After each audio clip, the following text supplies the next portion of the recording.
Chapter 101. When the Roses Bloom, 19. Doomsday Spiritual Artifact Master. He panicked. Khonsu claimed he could take them out, and it wasn't a joke. His awakened ability was rather bizarre, often ridiculed by friends as useless. However, Khonsu himself felt it was okay. He didn't enjoy violence. His only interest lay in studying the award-winning projects of urban planning competitions. His biggest dream was, the world is so vast, and I want to see it.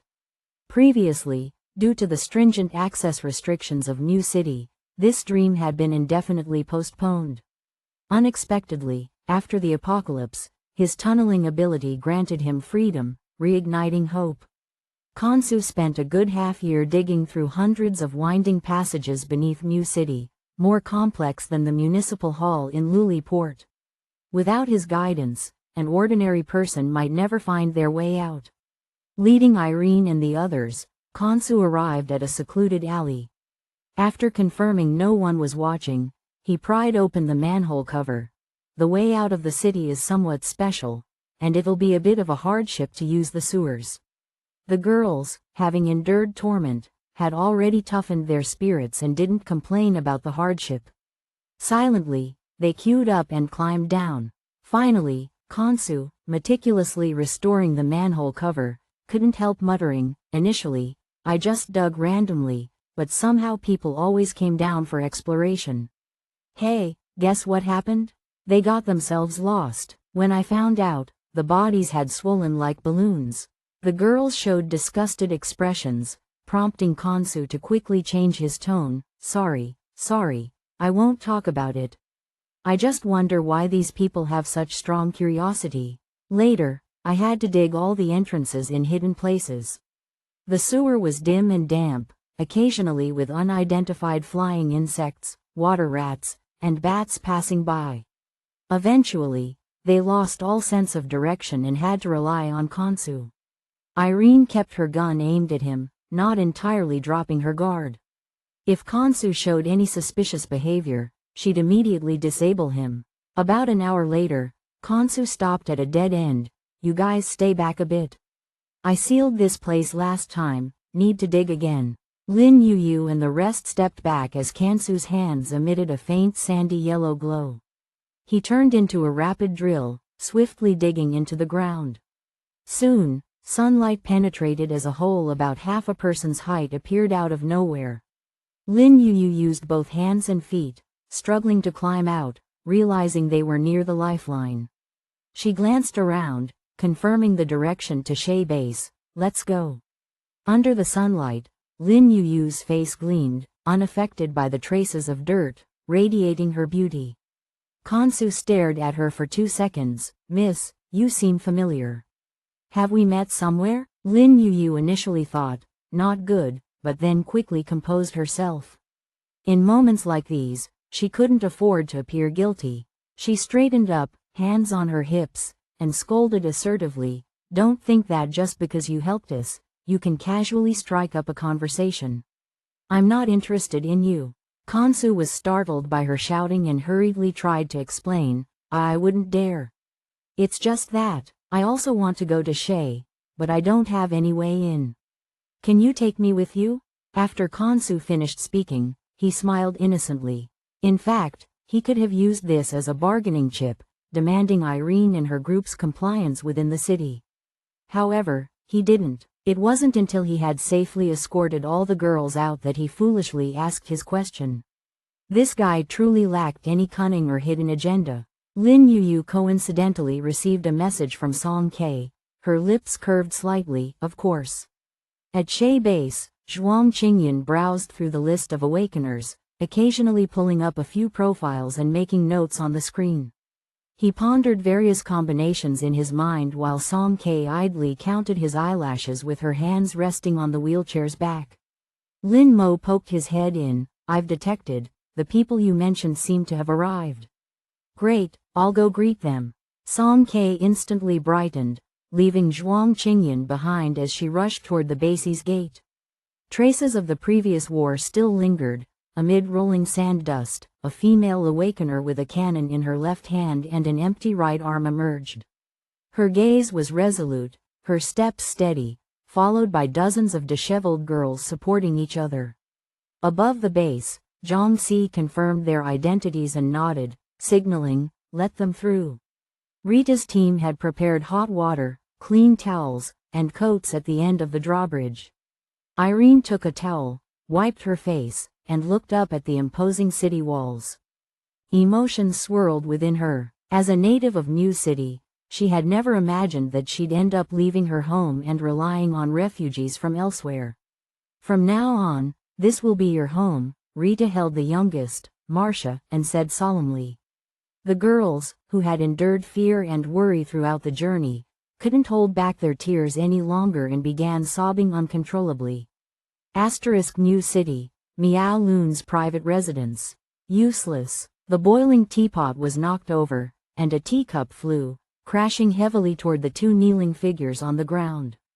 Go Danwei's forehead was hit, instantly turning red from the scalding, while Hu Chao, positioned next to him with his head close to the ground, was drenched. Neither dared to move. Miao Lun's eyes narrowed into a straight line, brimming with unquenchable fury. "You can't even capture a group of women. What use are you to me?" Zhang Wanyao was kneeling by his feet. Miao Lun suddenly erupted in anger, and the overturned teapot happened to fall towards her. Despite dodging quickly, her hand was still scalded red. Marie, in the corner, intended to step forward, but Zhang Wanyao shook her head, her expression indifferent, as if nothing had happened. "Sir, those deserters didn't leave through the city gates." Go Denwei attempted to defend himself. Miao Lun snorted coldly, "Are you questioning Mu City's defenses? Tell me, faced with the encirclement of weapons from all directions, do you think those damned women grew wings and flew away, or did they turn into eels and slither through some hole?" Go Denwei cried foul in his mind. He had checked thoroughly, but the people did indeed vanish right under his nose. He couldn't shirk responsibility. Glancing at Hu Chao, Go Denwei looked for any sign of support, but Hu Chao remained as silent as the dead. In such moments, he always achieved a new level of cowardice, enduring beatings and scoldings without a word of complaint. Miao Lun's nostrils flared as he breathed heavily, his chest heaving violently. The Rose Army was the fruit of his labor, meticulously selected and nurtured with considerable time and effort. Now, with nearly half of them lost, Miao Lun seethed with resentment. Was that sly fox so omnipotent? Could they find people so accurately and effortlessly take them away? Miao Lun's sinister gaze glanced at the most beautiful rose on the ground. Zhang Wanyao's fingertips trembled, yet her demeanor remained as composed as ever. Outside the door, a servant cautiously knocked 3 times. "Sir, General Nai Kong has arrived." The people in the room were momentarily stunned. Why would Nai Kong come here? Nai Kong always summoned warlords in the reunification palace. Besides, this place was merely a private residence, not the gathering place of the Miao family. Having just suffered a defeat in Shay, his sudden appearance here was highly unusual. Miao Lun said coldly, "Get up." Go Denwei and Hu Chao immediately stood up, obediently positioning themselves behind him. As the door was pushed open, Miao Lun's face had already resumed its smiling demeanor. Nai Kong, with a dignified appearance, walked in. He wasn't moving fast, but his inherent aura from long-held authority inexplicably lightened the atmosphere. Nai Kong took the main seat, resting his arm on his knee, and for a while, he remained silent. The room was as silent as a tomb. Why did the general come here today? Any instructions? Miao Lun spoke nonchalantly, maintaining his composure. Ruan Wenjun is dead, and his Iron Eagle team is leaderless. Divided between you and Niu Qin. More usable manpower, Nai Kong spoke. Thank you, General, Miao Lun graciously accepted. Nai Kong stared at him deeply for a while before continuing, furthermore, promote someone from among those minor warlords to take Ruan Wenjun's place. Handle this matter yourself. This was a blatant delegation of power to Miao Lun. Promoting a high-ranking warlord held lucrative opportunities, and Miao Lun could use this to consolidate his influence. Over time, his power would only grow stronger. Nikang's second statement finally brought a hint of joy to Miao Lun's face. Are your people reliable? Nikang glanced at Hu Chao and Go Denwei. Miao Lun was well aware that Juralamani had died in Shay. He thought Nikang might have his eye on one of his private soldiers. If the general likes, feel free to take them. Among my subordinates, loyalty is unquestionable. Nikang waved his hand, seemingly just asking casually, no need, keep them. Zhang Wanyao trembled all over, barely able to control her emotions. This was her first time seeing Nikang up close, and her hatred intensified. The enemy was right in front of her. She couldn't contain her feelings. Tianxin's face kept flashing in her mind, and she wished she could rush forward and kill Nikang right then and there. Marie sensed her trembling and moved closer to her. A tear fell from Zhang Wanyao's eye, and her knee suddenly twitched. Marie acted swiftly, grabbing her immediately. Her sixth sense warned her that if she didn't stop Zhang Wanyao, something terrible might happen. The commotion drew Nikang's attention. He cast an indifferent glance, passing over the trembling Zhang Wanyao and Marie. Nikang was well aware of Miao Lun's unsavory hobbies in private, including the Rose Army's seemingly glorious but actually blood-stained and dirty operations. However, Nikang didn't care.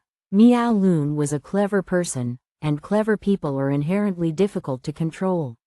But he brazenly exposed his weakness for lust, never intentionally hiding it, which in turn became a challenge for Nikang to exploit. To ascend to the position of the top warlord in Mu City from an ordinary person's status required a depth of thought that couldn't be underestimated, especially when coupled with a keen sense of self-preservation. Satisfied, Nikang left. His visit seemed merely to exchange inconsequential words. Miao Lun looked in the direction where Nikang disappeared, his eyes narrowing slightly as a faint smirk played on his lips. Shay base. Zhuang Qingyan, Zhang Si, and Song Ke were in a meeting when Lu Xiaoyu barged in, controlling the wheelchair. I have some bad news and some worse news. Which one do you want to hear first? Lu Xiaoyu asked. Zhuang Qingyan lifted his head, his expressionless gaze meeting Lu Xiaoyu's. The others remained silent, no one answering his question. Disappointed, Lu Xiaoyu shrugged. Okay, seems like you guys don't get humor. The first bad news is that Nikang has issued new laws, a region-wide warrant for the arrest of 4S-level awakeners from Shay. In other words, from now on, we are also gloriously wanted fugitives. The path of forging admission permissions is no longer viable, Lu Xiaoyu stated. His icy gaze flickered, projecting a deciphered string of text in front of everyone. The second, even worse news. I intercepted several one-way confidential messages. They were request for intervention, orders sent by Nikang. I have strong reason to suspect that the Alliance has already received them. What's a request for intervention? Song Ke asked, puzzled. Zhuang Qingyan's expression grew more serious. The district magistrate holds the highest authority within their jurisdiction. In the event of an uncontrollable situation, they can relinquish a portion of their interests and request intervention from the Alliance. The Alliance then dispatches special envoys to briefly intervene in local affairs and help the magistrate resolve the issue. Song Ke caught on immediately. Is Nikang panicking? A person so domineering voluntarily bowing down and relinquishing the magistrate's supreme position to request Alliance intervention was itself unthinkable. Could Juralamani's death have hit him that hard? Zhuang Qingyan smiled faintly. I believe this opens up another approach for us. If Nikang has made this decision, it seems that his remaining two puppets might not match Juralamani's strength. However, these are just speculations. Given the current situation, within the next 3 days at most, the Alliance's special envoys will arrive in Mu City. They might not send just one S-level. When they arrive, it might be challenging to deceive or outwit them, Zhuang Qingyan warned. A chill ran through everyone. Their plan involved assassination, not recklessly confronting S-level awakeners. We're out of time. We need to quickly get into the reunification palace, Zhuang Qingyan concluded decisively. Chapter 102. When the Roses Bloom, 20. Doomsday Spiritual Artifact Master. I had 7 times despised my soul.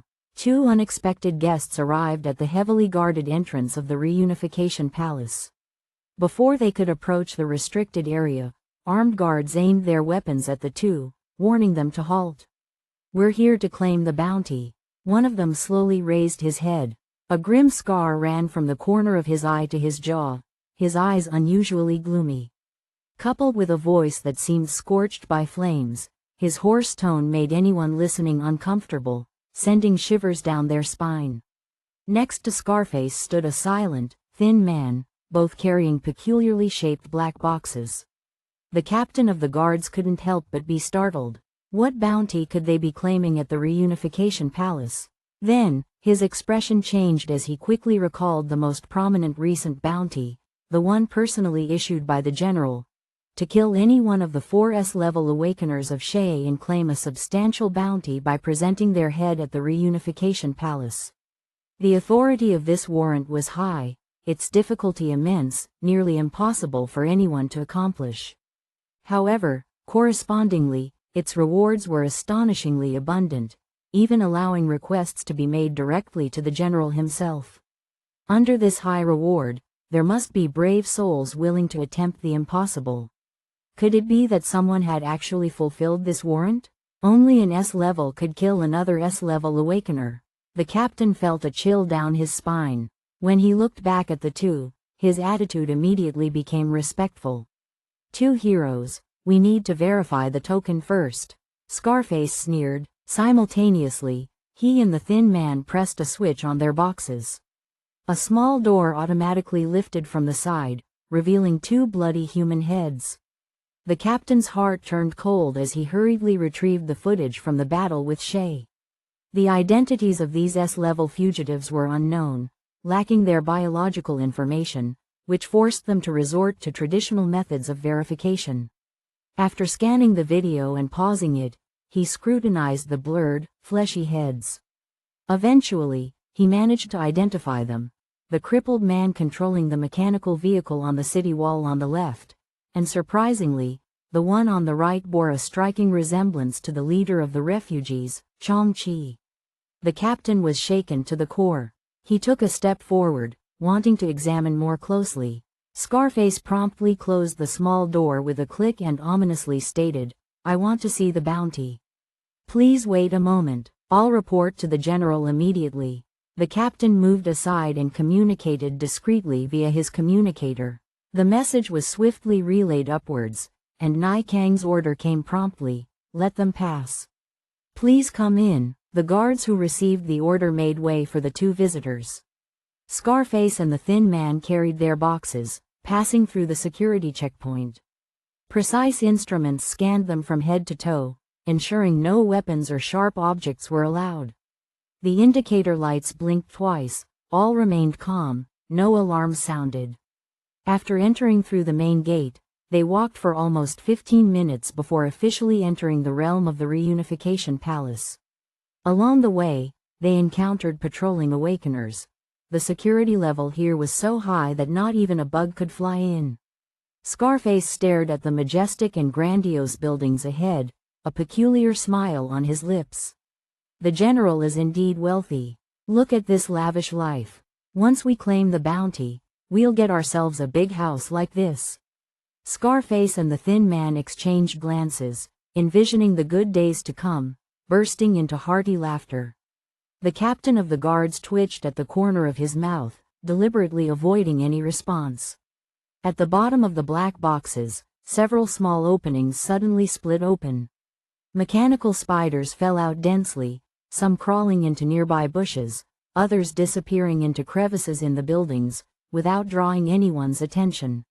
The 8 eyes of each spider faintly glowed as they swiftly collected data from their surroundings. In a space several meters underground, a black-haired girl retracted her ears, which had been eavesdropping for any movement. From the hole in the ceiling, she leapt down, landing soundlessly like a panther. Taking 2 steps forward, she activated a faint light. In the winding and dark tunnel, hundreds of advanced awakeners were quietly lurking. Lu Xiaoyu's fingers danced, projecting a screen. The real-time footage collected by the mechanical spiders streamed back. It began with rows of marching boots, then zoomed out, presenting a clear view of the buildings within the reunification palace, becoming increasingly complete as the spiders moved. Enough. Have you found Nai Wen's location? It'll take time. These people, naturally, were Song Ke and their team. As for Scarface and the thin figure, they were their accomplices. Zhuang Qingyan discovered an awakener with the ability of reverse molding. His mind worked swiftly, formulating the entire plan in an instant. First, Lu Xiaoyu crafted fake heads using machinery. Then the awakener with reverse molding ability conducted cosmetic surgery on them. Finally, they sent 2 new faces, legitimately, into the reunification palace to investigate the internal situation, while Song Ke's team used Kansu's ability to infiltrate the palace through underground tunnels. In the selection of the bounty heads, Zhang Si, as the leader of Shay, held undeniable value, undoubtedly occupying a slot. Zhang Si himself had no objections to this. As for the other one, it was volunteered by Lu Xiaoyu. One couldn't deny that the genius's way of thinking was indeed difficult for ordinary people to comprehend. Lu Xiaoyu's smile and the scene of him playfully massaging his own head would certainly remain unforgettable for a lifetime. Ellipsis. In the reunification palace, within an ordinary building, the sound of objects shattering echoed. Get lost. A terrifying-looking teenager, covered in brown patches, smashed all the vases in the room, muttering hoarsely. His eerie gaze contradicted his young age, yet his body was frail and shorter than others his age. The guards, possessors of extraordinary abilities, stood silently in his way, thwarting his attempt to leave. The boy erupted in rage. Good, I couldn't leave the palace before, but now I can't even leave this room. Who gave you the guts to confine me? Young Master Nai Wen, this is the general's directive, all for your safety, one of the guards explained calmly. Safety? What do I have to fear? Nai Wen revealed a demonic grin. What's the point of living like this? If I die, so be it. I don't even care. Why should you dogs interfere? Nai Wen reached under the bed, his expression revealing a sinister and bloodthirsty intent. I heard Shay's leader's head was delivered. I'll go take a look. I plan to make a new ball out of it. Young Master Nai Wen, you cannot leave the room. Boom! A burst of flame shattered the speaker's head. Nai Wen wiped the blood splattered on his face, twistedly smiling. Don't tell me what I can't do. He cleared a path with a particle gun, forcing the guards of the security team to step back, finally walking out of the room. Several dozen miles away from the reunification palace, in another tunnel, Marcia sat on a bench, waiting for Kansu and the others to return for her. She fiddled with the terminal, conversing telepathically with Marie atop her head. Sister, is that sister named Yao around? Marcia suddenly remembered something, silently asking in her mind. She's here, what's wrong? Marie glanced at Zhang Wanyao beside her, who sat motionless, staring at her hands. Since Nai Kong visited, she had grown increasingly silent. In the underground chamber, Marcia rummaged through her pockets and retrieved a neatly folded piece of paper. There's someone named Fang Jishu who asked me to read this passage to her. I had 7 times despised my soul, the first time, when it could have dared to strive but chose to comply with the status quo. The third time, between difficulty and ease, it chose ease. Marcia's tender voice read aloud the beautifully rhymed poetry. In the courtyard dozens of meters above, Marie repeated the heard words and phrases word for word. The 6th time, it scorned the ugly faces, unaware it had the same countenance. The 7th time, the soul lay askew in the filth of life, unwilling yet hesitant. All errors should be concluded at the 7th time. From this day forth, I am willing to burn my soul to secure a joyful new life for you. Marcia earnestly finished reading, and the 2 sisters simultaneously sighed in relief. So difficult to read, so awkward, what does this poem really mean? Zhang Wanyao blinked slowly, a faint curve forming at the corner of her mouth. She seemed to be smiling, yet poignant tears fell incessantly. It's still the same as before. What do you mean, the same as before? Marie asked in confusion. When he made a mistake before and didn't dare to apologize face to face, he would secretly write a poem and place it on my easel. If I opened and read it, it meant I forgave him. If not, he'd continue writing until I did forgive him. In Tongwen, Fang Jishu had an excellent reputation as a respected doctor. But at home, in front of Zhang Wanyao, he appeared awkward, like a young lad in his early 20s, always clinging to her, unwilling to let go even after a long embrace. Is he your husband? Marie asked cautiously. Did you leave him because you were angry? No, I never. Her voice trailed off quietly. Zhang Wanyao wiped her tears, her resolute eyes filled with determination. Can you ask your sister if Fang Jishu is at the reunification palace now? Marie closed her eyes for a moment. Marcia says he went to the reunification palace. Under the protection of layers of awakeners, Nai Kong received 2 individuals who had come to claim a bounty. Seated on a chair, he stared intently at the box they held. Where is the head of the Chong Chi? Show it to me. Scarface sternly refused. Wait a moment, General. We haven't discussed the reward yet. The reward can be claimed directly from my internal affairs officer, Nai Kong replied.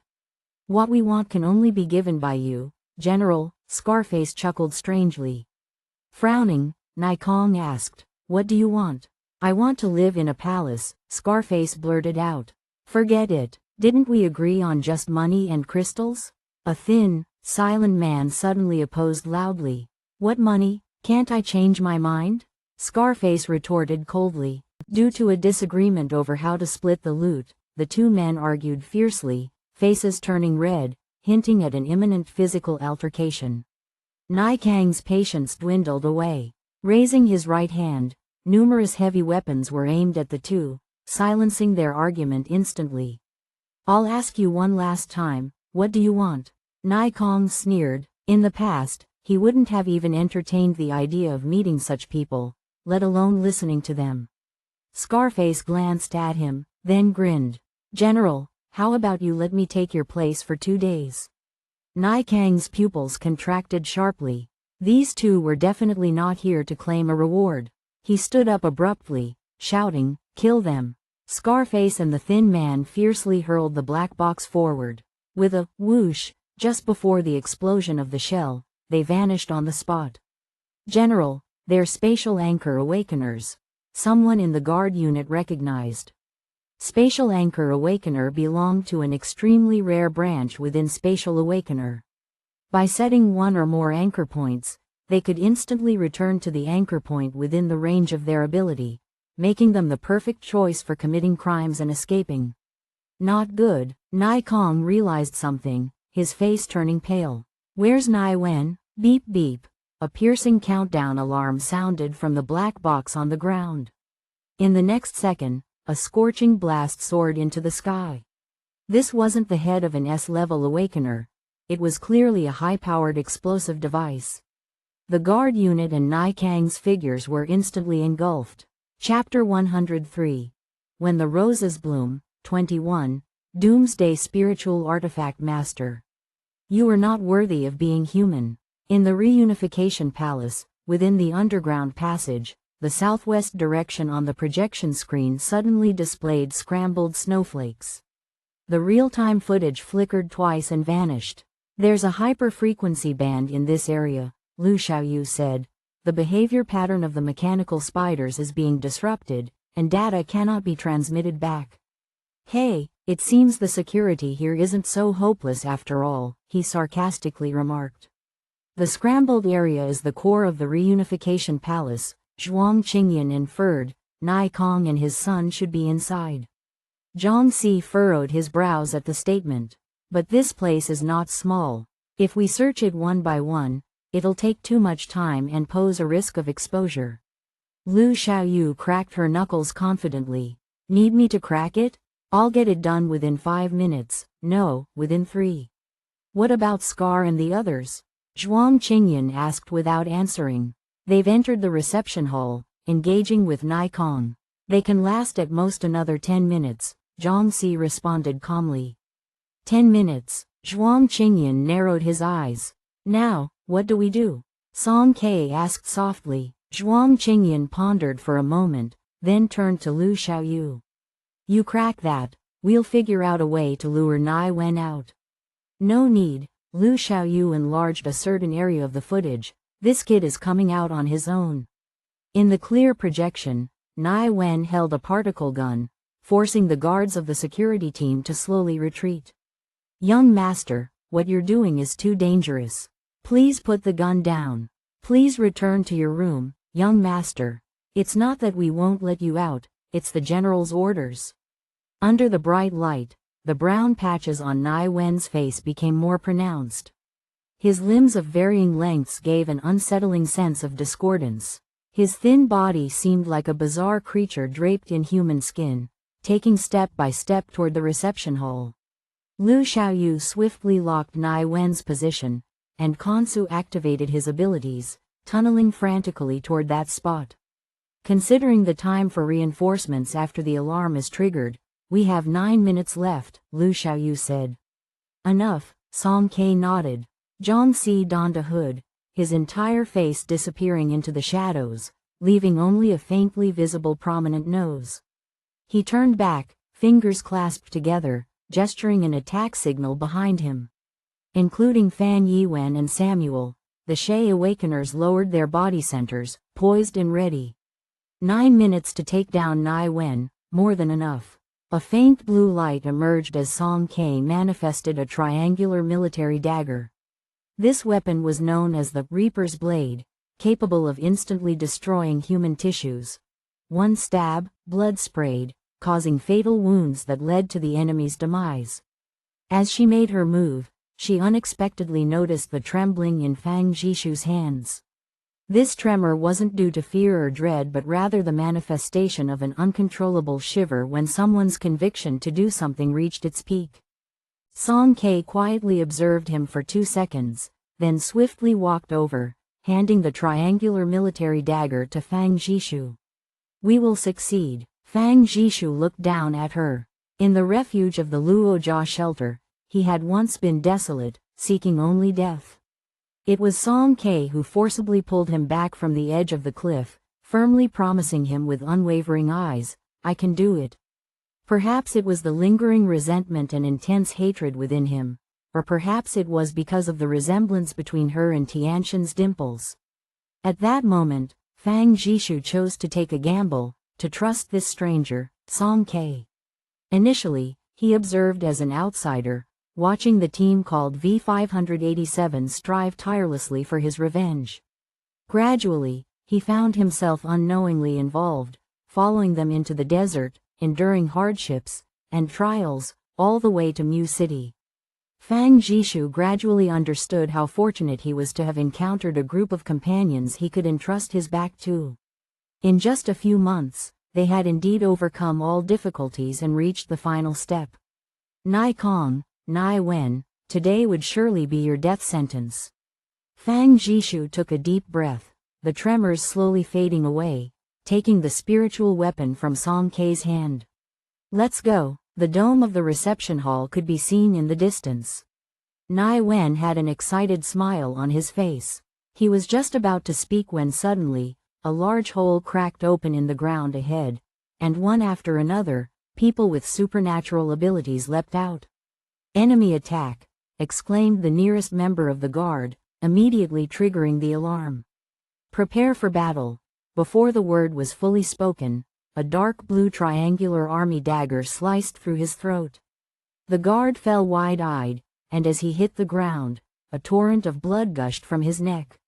Song Ke withdrew the dagger, swiftly producing a multitude of shurikens between her fingers, launching them accurately towards the guards who were trying to block the hole.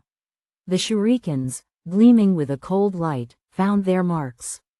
Zhang Si held a sword in one hand and swiftly formed seals with the other, unleashing the devastating 5 Thunder Gods' decree, clearing out interceptors from another direction. The underground passages created by Khonsu were like that of moles, a new hole for each escape route. Within seconds, a dozen or so openings appeared on the ground, continuously allowing high-level awakeners to emerge. In this urgent moment, he even thoughtfully created a ramp for Zhuang Qingyan and Lu Xiaoyu's wheelchairs for easy access. The scene descended into intense combat. Song Ke made a sudden dash towards Nai Wen and unexpectedly collided with a resilient water shield, sinking into it entirely. This was a water-based defensive ability? Yet, there were no individuals with abilities within 5 meters of Nai Wen. Emerging from the water shield, Song Ke stared coldly at him. 6 months ago, in Tungwen, you killed an 8-year-old girl. When Song Ke attacked, a trace of panic flashed across Nai Wen's grotesque face. After she was blocked by the water shield, he quickly regained his composure. Facing her accusation, Nai Wen seemed indifferent, even smirking arrogantly. I've killed too many people to remember. Song Ke forcefully thrust the triangular army dagger into the water shield, which dissolved the flowing liquid, dispersing it like a clump of cotton in the air. Her name was Tianchen. Her father was a doctor. He tried his best to save you, but you killed his daughter. Tianchen? Oh, I vaguely remember, there was someone like that, Nai Wen said casually, but it was quite boring. She didn't know anything. Even when I undressed her, she only knew how to scream, giving me a headache. Afterward, when I made her bleed, she stopped screaming, just like a doll. If you put it that way, she was quite sweet. Nai Wen licked his lips, and his underdeveloped, deformed body twisted involuntarily. There was a moment of bewilderment in Song Ke's eyes at Nai Wen's words. She didn't fully understand what Nai Wen meant, but in the next moment, she suddenly saw Fang Jishu's eyes. Those eyes were crimson, almost the color of blood. Made her bleed, undressed her, made her bleed. Song Ke's mind was violently shaken. Her grip tightened on the triangular army dagger. How could a 14 or 15-year-old person be so evil? Boom! A deafening explosion echoed from the direction of the reception hall. The guard unit, alerted by the alarm, joined the battlefield. Song Ke agilely dodged an attack, taking down 2 guards swiftly. She needed to find the water-based awakener first, break the shield protecting Nai Wen. But with the overwhelming number of guards at present, she needed to think of a way. Suddenly, Song Ke turned back and locked eyes with Zhuang Qingyan. They understood each other without a word in this critical moment. Their thoughts connected in an instant, sparking understanding between them. Zhuang Qingyan closed his eyes, his powerful mental ability quickly analyzing all the types of abilities present on the scene. Then, he abruptly opened his eyes, targeting a specific direction, raising the rapid-fire crossbow in his hand and shooting several arrows in that direction. Song Ke abandoned the attack on Nai Wen and sprinted toward the target alongside the flying arrows.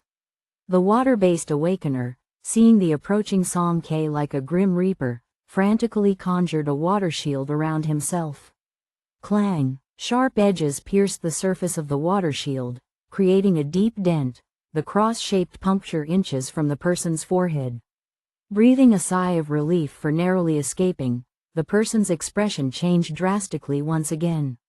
Song Ke tightened her grip on the dagger handle, the blue light becoming increasingly dazzling. Her powerful awakened energy erupted to the extreme, inching forward, exerting pressure. No matter how strong the defensive ability, no shield could withstand the knife in her hands. Splish, splish. The entire water shield shook violently. The water-based awakener realized his imminent peril, his face drained of color. Panicked, he turned and ran. Song Ke, determined, shattered the water shield, and the triangular army dagger pierced through the person's spine. A high arc of crimson blood sprayed out in a straight line, and the person slowly collapsed, his supernatural ability dissipating. Song Ke turned around, her shoulder-length hair tousled by the wind. From a distance, she shouted at a retreating figure, Fang Jishu. Nai Wen frantically raised his particle gun, wildly firing shots. Crack! A mechanical arm viciously swung in, mercilessly knocking him down, snatching away his weapon, and disassembling it into pieces. Nai Wen fell in a sorry heap at someone's feet. Fang Jishu squatted down, gazing down at this demon. Do you remember me? Nai Wen met his bloodshot eyes. These eyes, he had seen them before, amidst a haze of consciousness on the operating table. Back then, he felt he was about to die, but the masked doctor nodded at him, saying, "You will survive." And miraculously, Nai Wen did survive. He remembered, of course. It was Dr. Fang who saved him. Nai Wen sighed regretfully. "Dr. Fang, it's your bad luck. I didn't even know she was your daughter." He paused, his speech gradually picking up pace. "If you really care about this, then have another one. Next time, I promise I definitely won't." Poof! Before he could finish, Fang Jishu's military dagger pierced his chest. The aim was precise. Nai Wen's face contorted, in immense pain, yet he did not die on the spot. "You're actually quite afraid of death, aren't you?" Fang Jishu rotated the triangular military dagger expressionlessly, the blood groove harvesting within him, forming a clot. Fang Jishu had seen countless patients' expressions on the operating table. Nai Wen might have kept saying, "If I die, I die," but his eyes spoke differently. He wanted to live more than anyone else. Tianshan is the best daughter in the world. She rarely cries, hardly ever throws tantrums. Even if I don't have time for her, she never blames me. She just sulks on her own. Every time she says, "I love Daddy the most," I feel like I can give her everything. That day, when Tianshan finally forgave me, I bought her favorite strawberry ice cream. I bought two, the first time I ever did, so she could secretly eat one without telling her mom. It was our little secret between father and daughter. I had made plans with her, but I will never see her again. Because I saved you, because I overslept for those 40 minutes. Fang Jishu meticulously removed Nai Wen's kidneys, spleen, stomach, lungs, intestines, liver. His hands were remarkably steady, devoid of any tremor. Despite his organs emptying, Nai Wen felt remarkably conscious. He couldn't die. "Someone like you will never understand what Tianshan meant to me. You don't deserve to live, let alone be called human." The person before Nai Wen was no longer the image of a doctor saving lives. He resembled a ruthless butcher dissecting a corpse. Fear enveloped Nai Wen, escalating rapidly as his life drained away. Finally, like a child, he whimpered in tears, Don't, Father, Father, save me." Nai Wen's plea of, "Father, save me," pierced Fang Jishu's deepest wound. When Tianshan died, she must have wanted him to save her, too. Fang Jishu sliced open Nai Wen's ventricle, plunging a blade into his pulsating heart. Nai Wen's cries abruptly ceased as he watched his heart being extracted, his body shattered, and his soul fragmented. Nai Wen ceased breathing. Fang Jishu's hands were soaked in fresh blood, tears streaming down his face. In a hazy vision, Tianshan with her soft braids nestled in his arms like a mischievous little mouse. Happily, she held a strawberry ice cream, cream smeared on her dimples. "Daddy, don't tell Mom, okay? I like you the most, Tilda." Nai Wen. A desperate and agonized roar echoed. Nai Kong, covered in ash, appeared outside. Those two damned bombs had killed all the awakeners in the living room. Only Nai Kong, protected by his causality-based ability, survived. He urgently dispatched reinforcements, but it was too late once again. Under the fierce attacks from Zhang Si, Lu Xiaoyu, Samuel, and others, the scene became a battlefield with incessant gunfire, swiftly eliminating the guards. An opportunity, Song Ke headed straight for Nai Kong, leaping high and bringing down a triangular military dagger. Awakeners protecting Nai Kong retaliated together. Song Ke faced various attacks, refusing to retreat. Just as she was about to make contact, a misdirected shell exploded midair, sending her flying. After rolling several times, Song Ke barely managed to stop her retreat. The causality on Nai Kong remained. Song K slammed a fist onto the ground. The piercing alarm echoed throughout the reunification palace, drawing more and more awakeners to the scene, surrounding them. Zhuang Qingyan's wheelchair stopped beside Song K. He reached out a hand, helping her stand, and spoke calmly. The energy around him has weakened. Nai Wen is indeed his puppet, but I can't kill him, Song K said resentfully. Because there's one final layer of causality on Nai Kong, Zhuang Qingyan remarked. The last layer of causality. The final puppet. Who could it be? Song K lifted her gaze, looking at the multitude of faces within the battleground. Triangular Dagger. Chapter 104. When the Roses Bloom, 22. Doomsday Spiritual Artifact Master. The third puppet. Guards kept arriving, surrounding Song K and the others. After Nai Wen's death, the scene fell into a stiff standoff. At this moment, Nai Kong surprisingly calmed down. All emotions, be it shock, sorrow, fear, or anxiety, vanished from his face. Only the sternness belonging to a magistrate and the dignity accumulated over nearly 3 decades remained. An internal affairs officer brought him a fresh military uniform. Before everyone's eyes, Nai Kong unbuttoned his collar and cuffs, calmly changed into the new clothes, meticulously fastening every button. A group of rats from the sewers, trying to infiltrate everywhere, attempting to meddle in others' affairs. Nai Kang's piercing gaze landed on Zhang Si. Are you Chong Chi, stirring up this drama to replace me? Zhang Si coldly stared back. It's your self-destruction, your tyranny, your oppression of the people, your allowance of the twisted caste system that plunged Mu City into chaos. You are utterly undeserving of being a magistrate. With an arrogant lift of his chin, Nai Kong retorted, young people often have heroic ideals, thinking they're saviors. Understandable, but mostly self-deception. What you say now sounds grand, but if you ever sat in my position, you might turn out to be even more of a tyrant than I am. Nai Dog, stop talking rubbish. Fan Yiwen roared. Nai Kong was clearly trying to throw dirt onto Zhang Si. Nai Kong sneered, his gaze shifting to Song K, Zhuang Qingyan, and Lu Xiaoyu. These 3 sudden S-level awakeners were entirely beyond his control. Their secret alliance with Chong Chi was the main reason he found himself in this predicament. And you, what's your purpose? Nai Kong asked coldly. To kill you. Song K pointed her triangular military dagger straight at him. Nai Kong, you allowed your son to commit murder, killing my daughter. You deserve to die. Fang Jishu, his hands soaked in blood, slowly stepped forward. Yet, it wasn't his blood. It belonged to Nai Wen. Nai Kong squinted, taking a while to match the face with the name. Dr. Fang, never expected, you were the mastermind behind the scenes. I underestimated you. If I had known you'd cause so much trouble, even if it meant eradicating Tungwen, I should have killed you back then. Even at death's door, Nai Kang's attitude thoroughly infuriated the awakeners present. Song K and Zhang Si led 100 people charging forward.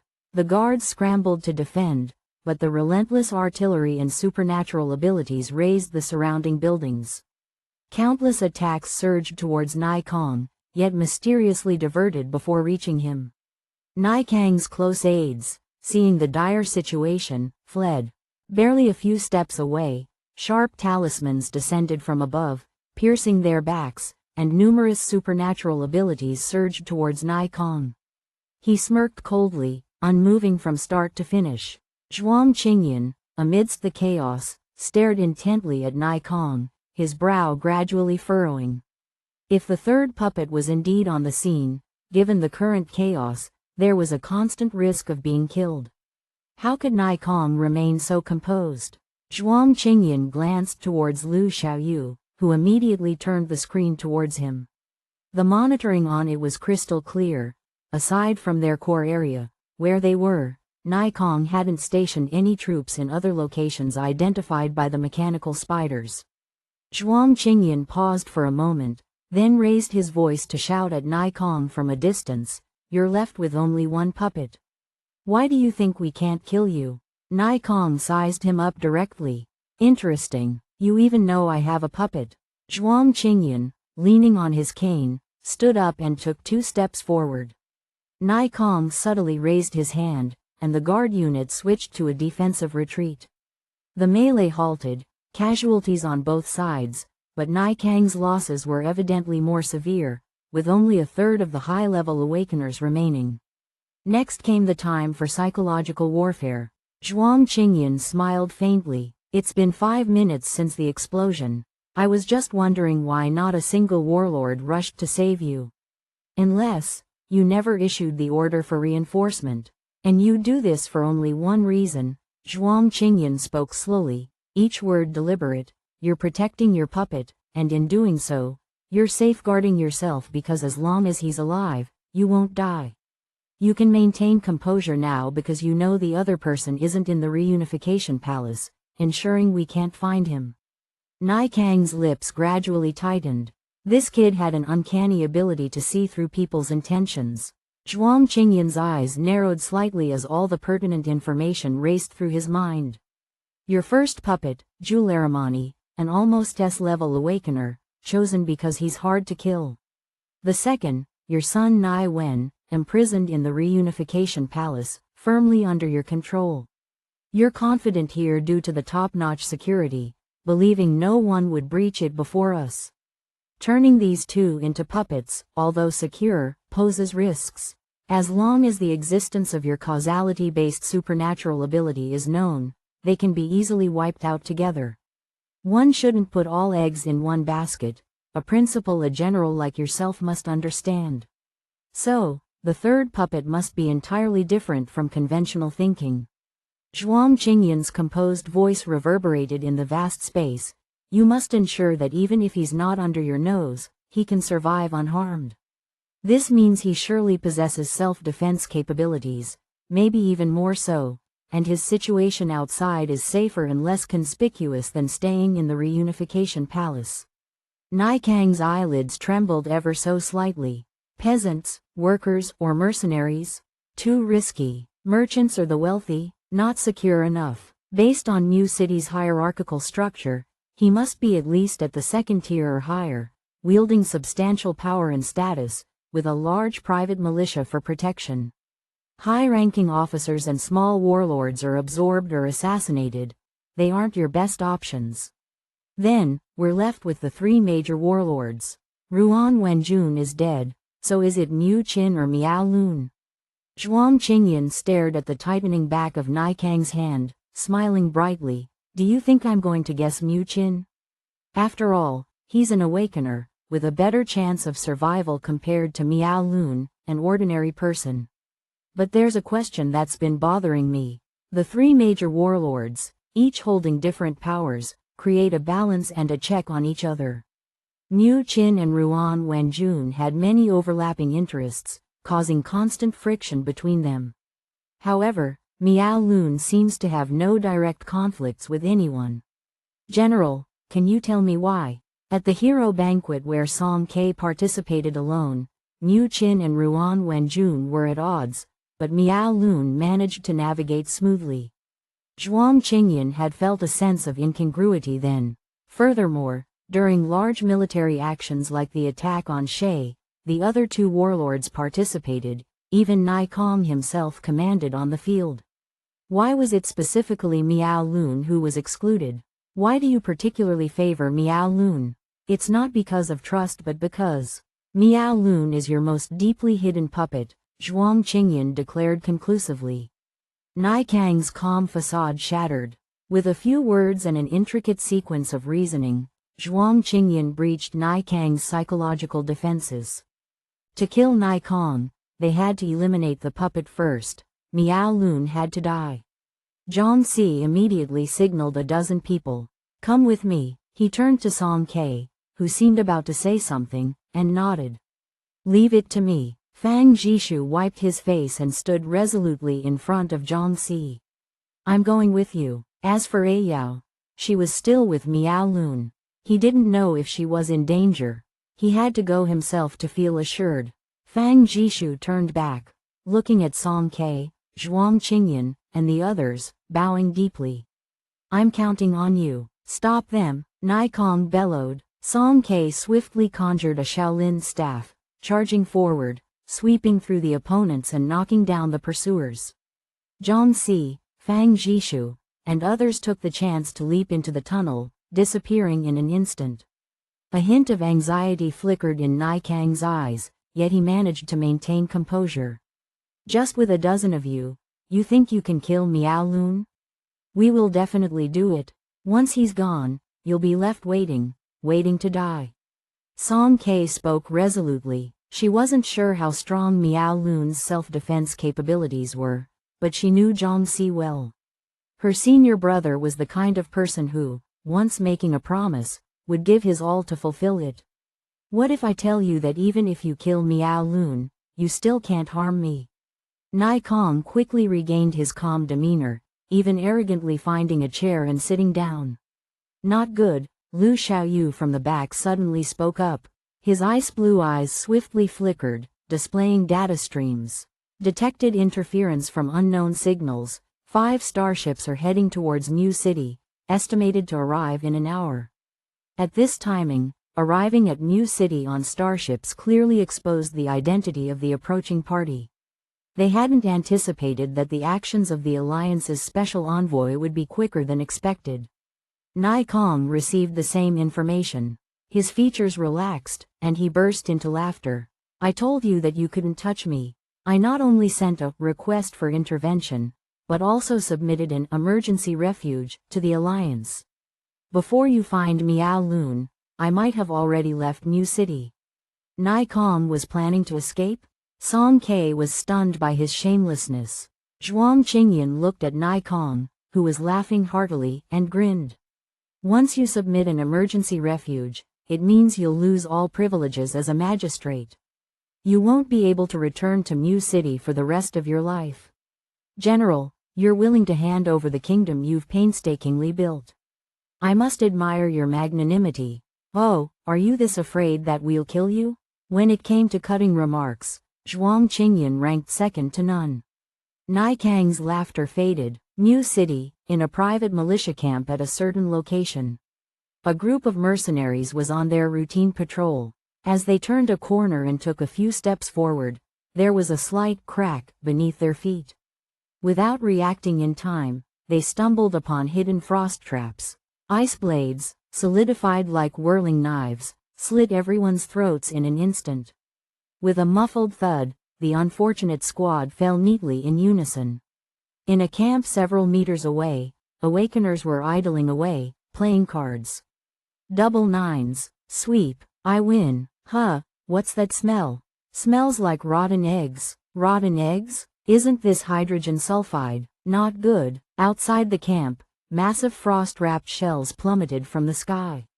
Upon impact, they burst open without any flames, releasing a green poisonous gas. The awakeners who accidentally inhaled it clutched their throats, writhing in agony. The enemy assault alarm sounded, prompting mercenaries armed to the teeth to charge from all directions. Our feelings are like trapped in a weird loop. The more we love, the more confused we become. The more we love, the more confused we become. A clear, soothing voice began to resonate, causing the mercenaries to lose focus. They were ensnared in a confusion debuff, dropping their weapons one by one, scrambling around like headless flies, clutching their heads in panic. Silent frost bombs relentlessly pounded the ground, and in a blink, the entire private militia camp fell silent once more. From a distant high-rise building, hidden awakeners cautiously peeked out. Xu Xing tied his headband, tiptoed to the window, controlling frost traps while coordinating with Su Cha and Irene to create super frost poison gas bombs. He became the most powerful offensive force in destroying the militia camp, no longer relying solely on hexagonal ice blades. His attacks were versatile and unpredictable, achieving a perfect balance between multitasking, visibly progressing through trials and tribulations. All done, Lin Yuyu glanced at the terminal, marking off another location on the map. The operation at Rita's End went smoothly. Mu Qin and Ruan Wenjun's militia camps have been cleared. Only Miao Lun's remains. We need to accelerate. As a covert team, their primary mission was to dismantle the armed forces of major warlords, preventing them from aiding Nikon. Thus, to minimize attention, Irene opted not to use more overt firepower but instead employed the newly developed frost poison shells. Something's odd, Sucha, who had gone to scout ahead, emerged and said in a low voice, "The alarm at the reunification palace has been blaring for almost 3 minutes, yet there's no movement at this camp." Lin Yu paused, realizing that while the lack of defense when they initially attacked was normal, continuing to play cards calmly even after the alarm had been blaring for so long seemed too composed. "Stick to the plan for now. I'll contact Zhuang Qingyan's team," Lin Yu decided after a moment of thought. Boom! A deafening explosion echoed from the direction of the reunification palace. After a few seconds, a piercing alarm sounded. Miao Lun's hand, in the midst of rolling a cigarette, paused. He squinted, gazing into the distance, half of his face obscured by smoke. After a while, a newly transferred aide hurried in, softly reporting, "Sir, the general has been attacked." "Attacked?" Miao Lun repeated the words. "Has the general ordered me to reinforce?" "Yes, there's an order, but not for reinforcement." The general's exact words were, "Stay put unless requested otherwise." "Hey," Miao Lun suddenly sneered, "stay put unless requested otherwise." What a brilliant order! He fiercely stubbed out the cigarette on the table, leaving a grim scar, then stood up abruptly, striding out purposefully, with Go Denwei and Hu Chao trailing behind him. "Sir, where are you going?" The aide knelt, wondering if Miao Lun was openly defying orders. Miao Lun's voice was chillingly cold.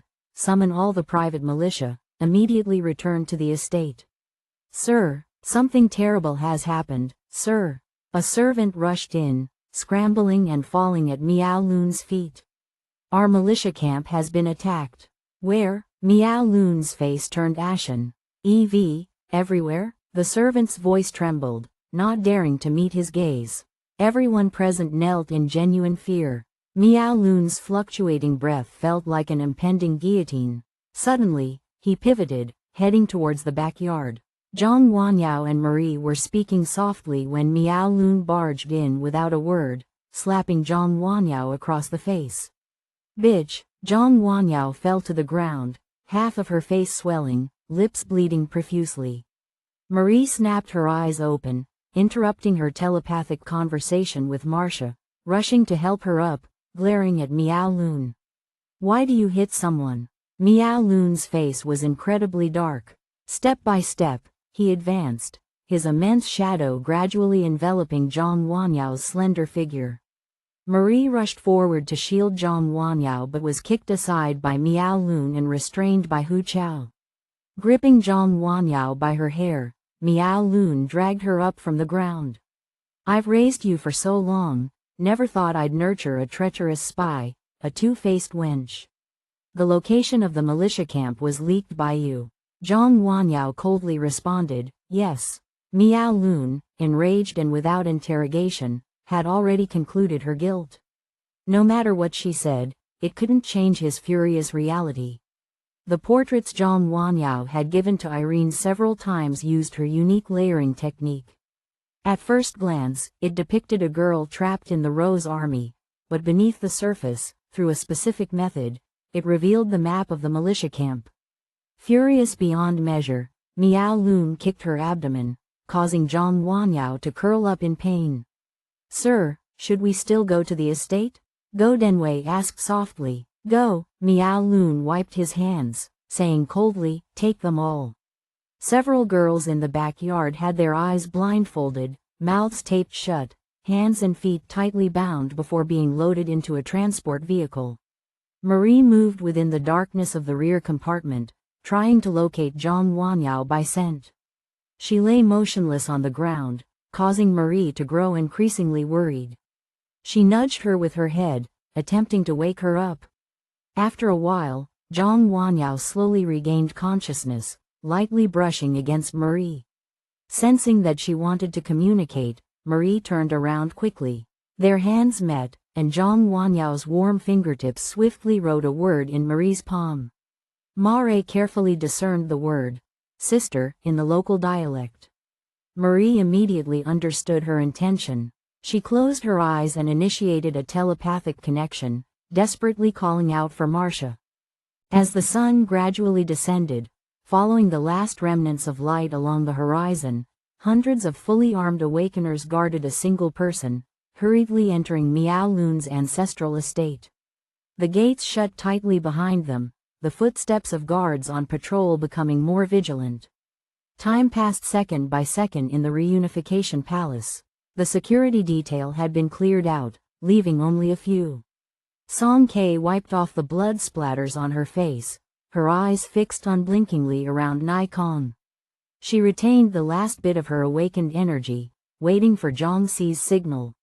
As soon as her senior brother succeeded, she would instantly deal with Nai Kong. The special envoy is estimated to arrive in 35 minutes, Lu Xiaoyu reminded. There was still time, and Song Kei felt slightly relieved. The terminal lit up with a notification. Zhuang Qingyan glanced down, and his gaze froze instantly. It was a message from Zhang Xi. Miao Lun has escaped. Zhuang Qingyan swiftly typed in response. Zhang Xi succinctly explained the situation. Shortly after the explosion at the reunification palace, Miao Lun led his group away from the estate. They found nothing, which either meant Miao Lun had a spy monitoring the general's every move, or he knew his puppet status, sensed danger, and retreated early. Zhang Xi's next message arrived. Heading towards the estate. Help me locate Marcia's position. Fortunately, Marcia was in the underground passage of the estate, maintaining telepathic contact with her twin sister all along. After Miao Lun fled, she followed Marie through the tunnel and relayed the information promptly. However, for some unknown reason, despite the surface sounds transmitting into the tunnel, the signals inside were exceptionally weak. Zhang Xi's terminal couldn't locate her. Zhuang Qingyan tossed the terminal to Lu Xiaoyu. Lu Xiaoyu caught it and quickly started typing upon scanning the information. What's wrong? Song Kei asked, concerned. Zhuang Qingyan squeezed her hand, but before he could say anything, Nai Kong in the distance glanced at the terminal and burst into loud laughter. I just said it, you can't kill Miao Lun, nor can you kill me. Song Kei furrowed her brow, ready to hurl her swallowtail dart to silence him when suddenly, she became alert. A familiar spatial rift appeared in the sky. Trouble, Lu Xiaoyu said with a sigh as she located Marcia's position. The special envoy hasn't arrived, but the PA squad has. One after another, towering figures emerged from the void, their powerful awakened energy causing intense fluctuations in the air. 3 of them, S-level awakeners. Wait a minute, Song Kei widened her eyes suddenly. The person walking at the rear, over 2 meters tall, with the left side of their face burned and necrotic, muscles fused together, an eerie white eye, and the right side riddled with numerous knife scars, appeared neither human nor ghost. This was the Bloody Hunter, Punk. Mu City fell into an eerie silence. Streets emptied, residents aware that something significant was underway, kept their doors and windows shut, huddled inside without daring to peek out. As for other warlords, merchants, and wealthy elites, they observed the situation from a distance. Numerous high-level awakeners surrounded Miao Lun's residence. Due to urgency, Zhang Xi's group didn't even take the tunnels, instead traversing straight through the city, emanating a lethal intent as they zeroed in on their target. In the vast night, Zhang Xi issued a cold command, prepare for a strong assault. Top priority, eliminate Miao Lun. The forceful and thunderous divine purge invocation sounded the attack. Shay's awakeners exploded with awakened energy, shattering the mansion's gates, engaging in a fierce battle with the pouring private militia. Fang Jishu closely followed Zhang Xi, wielding a triangular military dagger, fearlessly fighting the private militia. If knocked down, he'd rise again. If injured, he'd hastily administer rough self-treatment before charging forward. Yao was still in Miao Lun's clutches. He had to move faster, quicker to rescue her. Boom! Dazzling cannon fire leveled an entire row of buildings. The voices of Irene and Lin Yu resounded, "We've come to help." With the addition of area attack awakeners like Irene and Xu Xing, the assault on the mansion accelerated. Soon, flames crackled, thick smoke billowed, and scattered figures ran helter-skelter. Chongqi, northeast corner, someone's trying to flee. Detection-type awakener Lin Mo noticed the disturbance and loudly warned. Zhongxi and the others turned to chase the fleeing figures at the northeast corner. Dozens of awakeners protected a portly figure in military attire, desperately trying to escape. Su Cha acted the quickest, vanishing and reappearing among the group, a poisoned dagger swiftly bypassing the guards, relentlessly severing the fat man's neck, almost simultaneously followed by Zhongxi's soul annihilation curse piercing his brain. With dual fatal injuries, Miao Lun was undoubtedly doomed. The rotund figure froze, staggered a few steps, and slowly collapsed to the ground, the military cap tumbling off to reveal the entire face. Just as everyone breathed a sigh of relief, their expressions suddenly shifted. This wasn't Miao Lun at all. Miao Lun wasn't at the mansion. He'd used a decoy, successfully deceiving everyone. Chapter 105. When the Roses Bloom, 23, Doomsday Spiritual Artifact Master. On children. When Zhang Wanyao woke up again, the room was pitch black. Marie curled up at her feet, hands behind her grinding ropes against the table corner. However, the ropes were specially made, rendering her actions meaningless. "Marie, where are we?" Zhang Wanyao asked softly. Upon hearing her voice, Marie immediately leaned closer. "Yao, you're finally awake. Miao Lun brought us to his estate." Zhang Wanyao propped herself up, looking out of the window. Beneath the bleak moonlight, her lips were as pale as snow.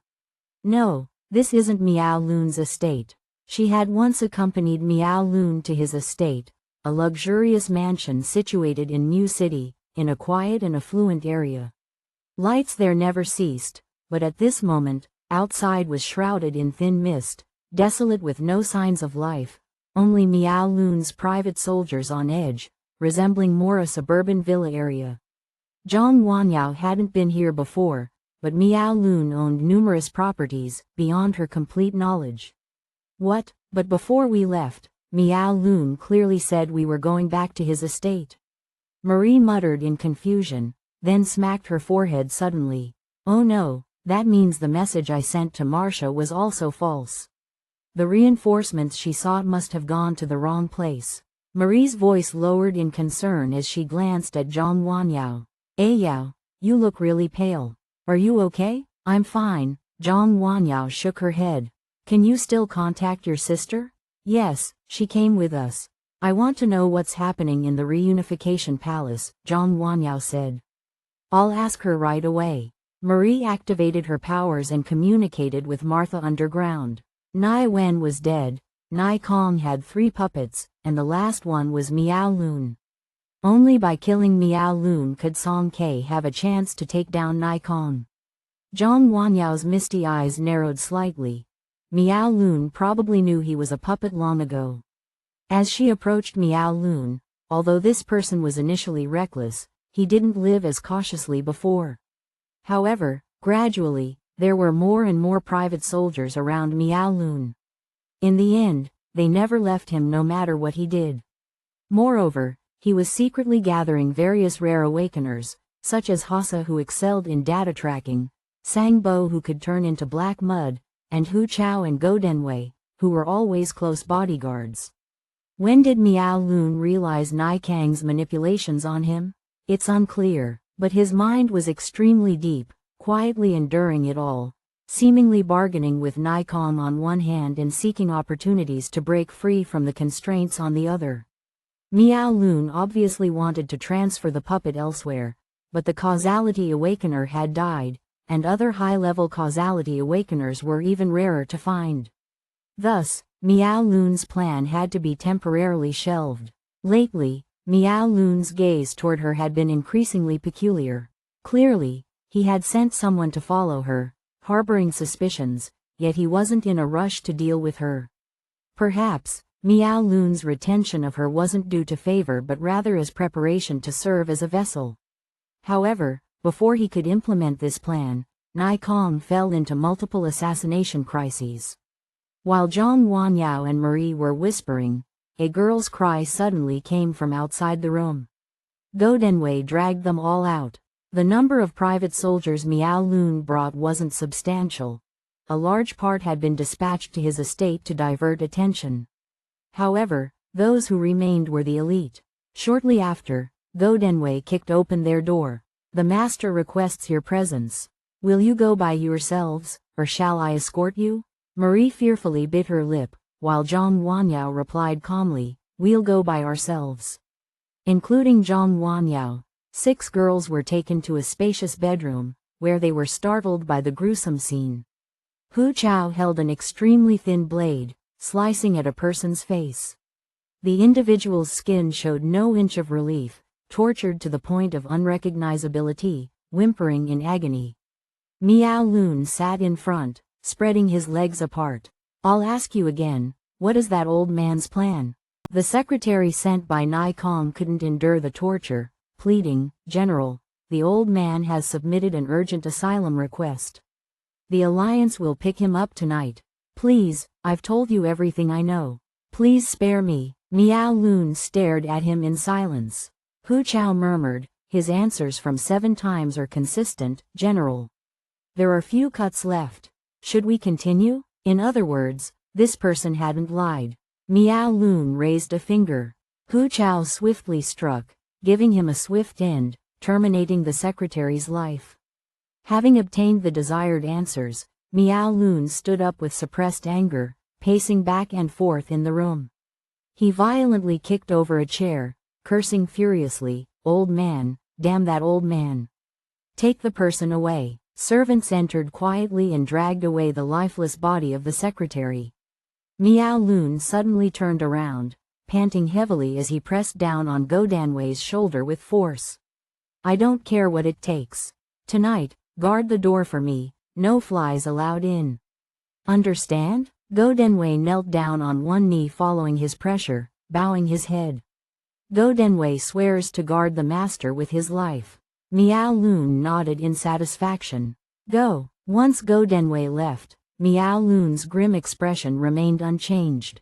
He seemed like a desperate trapped beast, grabbing the whip on the table and venting his frustration, causing varying degrees of harm to the girls in the room. Hearing their painful sounds, Miao Lun suddenly reached for one girl's head, pressing it forcefully onto the still congealing blood and flesh, casting a hefty shadow. The girl's screams were agonizing, causing Hu Chao's eardrums to twitch. Subconsciously, he glanced up and met Miao Lun's ferocious gaze. His body shook, stepping back 2 paces, hiding behind the screen. From there, he could clearly see Miao Lun's silhouette but didn't have to directly witness those cruel scenes. After a while, Miao Lun stopped, the girl covered in blood, barely clinging to life, slipping into unconsciousness. Miao Lun turned his gaze toward Marie, coldly commanding, come here. Terrified, Marie retreated, but Miao Lun impatiently whipped the air, lashing around her neck and forcefully dragging her closer. Marie resisted, kicking and punching, but Miao Lun's grip tightened. Her breath became labored, her eyes rolling back, and her struggles grew feeble. Zhang Wanyao rushed over, attempting to pry Miao Lun's hand away. Irritated, Miao Lun kicked out, a resounding thud, as Zhang Wanyao's back collided with the iron bed frame, blinding her vision for several seconds. Miao Lun relaxed, a bloodied grin forming. Why the rush? Your turn is coming soon. Good things are always saved for a slow, enjoyable end.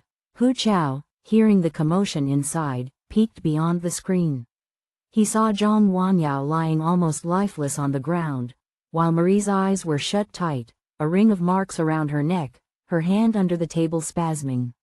Hu Chao recoiled. At this moment, he especially missed the deceased Sang Bo. If not for having no choice, he truly didn't want to engage in this filthy work. There's no more time. Zhang Wanyao endured the intense pain, forcing herself to calm down. She had to do something. As long as Miao Lun died, Nai Kong would lose his final protection. Her abilities were limited. She couldn't personally kill Nai Kong, but she could expedite his demise, giving him a push toward death. From Miao Lun's perspective, it seemed inevitable that Nai Kong had a trick up his sleeve. Miao Lun's purpose in hiding was clear. As long as they could endure tonight, both Nai Kong and Miao Lun could continue to live unharmed. There's no time, no time. Zhang Wanyao crawled forward slowly. Miao Lun, dissatisfied with the whip, tossed it aside and instead used both hands to grip Marie's neck. Zhang Wanyao's trembling fingertips reached the tip of the whip. With sudden and astonishing strength from her slender body, she gritted her teeth, swiftly and skillfully entwining the whip around Miao Lun's neck, creating a tight knot and pulling it backward. Miao Lun tensed all over, eyes bulging, reflexively groping at his own neck, trying to undo the knot. However, Zhang Wanyao, having practiced the same action countless times, tied the knot in an extremely intricate manner. It was impossible to loosen it quickly. Miao Lun, frustrated and desperate, made gasping sounds in his throat. His left hand reached back to try and grab the whip's end while his right hand, freed, slapped Zhang Wanyao's face and seized her hair, pulling upward. Zhang Wanyao resisted with all her might, refusing to release the whip. Yet, the energy a strong and healthy man could muster in a life-or-death struggle far surpassed that of a weak and injured woman. Amid Miao Lun's vigorous struggle, Zhang Wanyao's fingertips bled, her strength steadily draining. Marie awoke from suffocation, witnessing the scene before her. She opened her mouth, silently calling out, "Ayao!" Tears streaming down her face, she desperately clawed at Miao Lun's arm, her fingernails deeply embedded in his flesh. She lowered her head and, like a wild beast, bit and gnawed, forcibly pulling Miao Lun's hand away from Zhang Wanyao's hair. Hu Chao heard the commotion and, peering through a screen, saw Miao Lun slightly tilting his head, hands pressing down on Ma Rui, trembling uncontrollably. Hu Chao instantly made a connection, glanced once, then silently lowered his head again. Miao Lun's face had already turned blue and purple, and Zhang Wanyao was on the verge of giving up, her strength drained.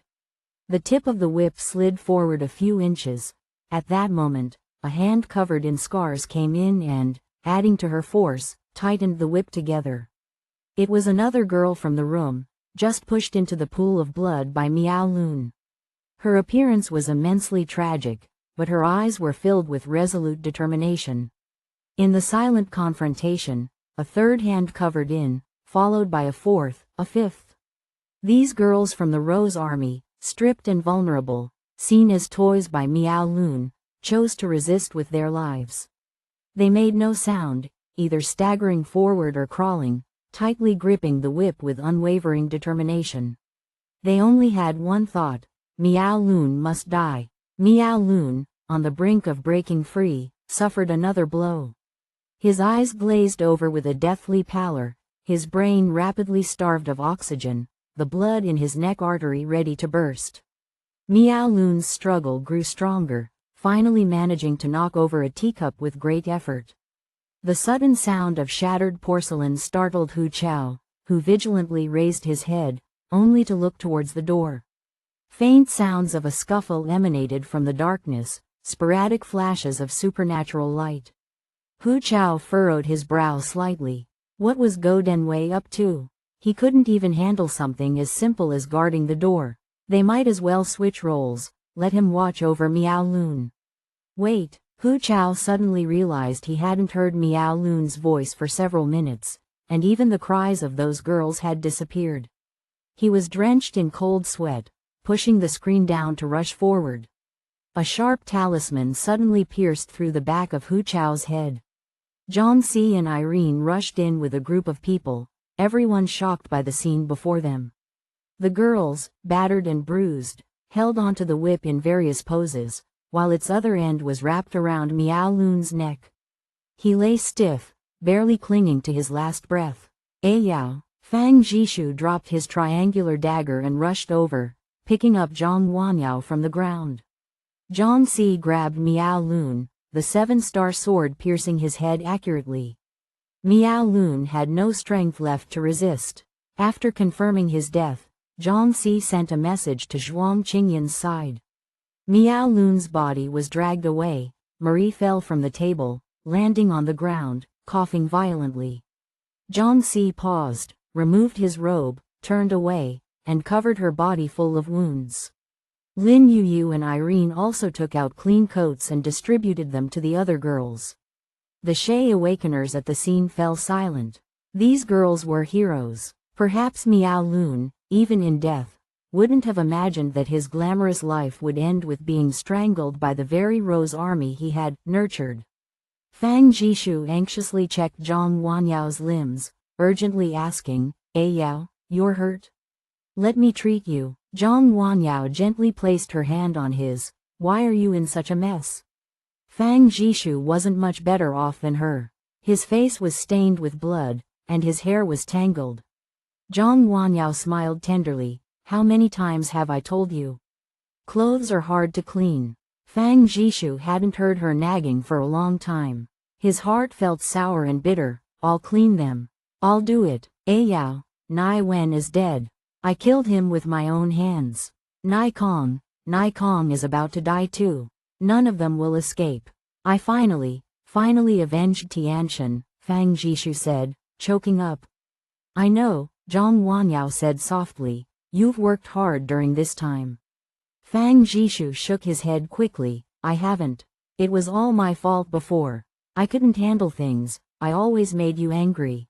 When things settle here, can we leave New City? Go back to Tungwen, or wherever you want to go. No, just go back to Tungwen. I want to go home, Zhang Wanyao said softly. The phrase, go home, filled Fang Jishun's eyes with tears. Clumsily, he reached out to hold Zhang Wanyao, but she stopped him again. Fang Jishu looked up in confusion. There's something I need to figure out how to tell you. Zhang Wanyao took Fang Jishu's hand and placed it on her abdomen. Fang Jishu released his awakened energy, then his face froze. Zhang Wanyao's spleen was shattered. Not only the spleen but other organs also suffered rapid deterioration due to massive blood loss and external pressure. Although she had no visible wounds on the surface, her body was riddled with injuries.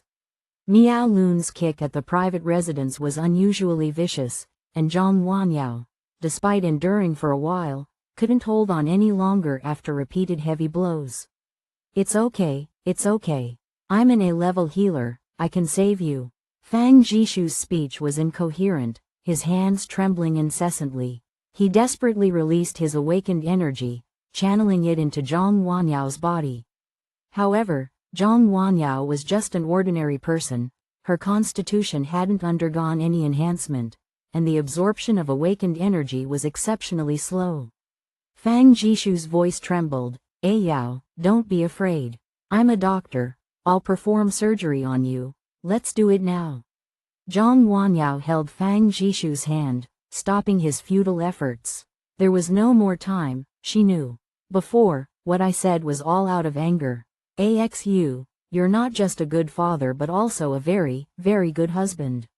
It's just regrettable that I can't accompany you any further. Don't be sad. I've never regretted what I did. She cupped Fang Jishu's face, crying, this time, don't fall apart. Promise me to live well, can you do that? Fang Jishu cried as he shook his head. I can't, Yao. I'm worthless. I can't save Tianshan. I can't even save you. You're not worthless. You're the best doctor in the world. Promise me. Zhang Wanyao stubbornly stared at him, insisting on an answer. Fang Jishu, in immense pain, nodded tearfully. I promise you. Promise me what? To live well. Nai Kong is dead. Zhang Si suddenly spoke. Song Ke killed Nai Kong. Nai Kong is already dead. Dead? That's good. He got what he deserved. Zhang Wanyao's voice grew fainter. Axu, I seem to see Tianshan. This dream was a long-awaited beautiful one. Tianshan wasn't crying anymore.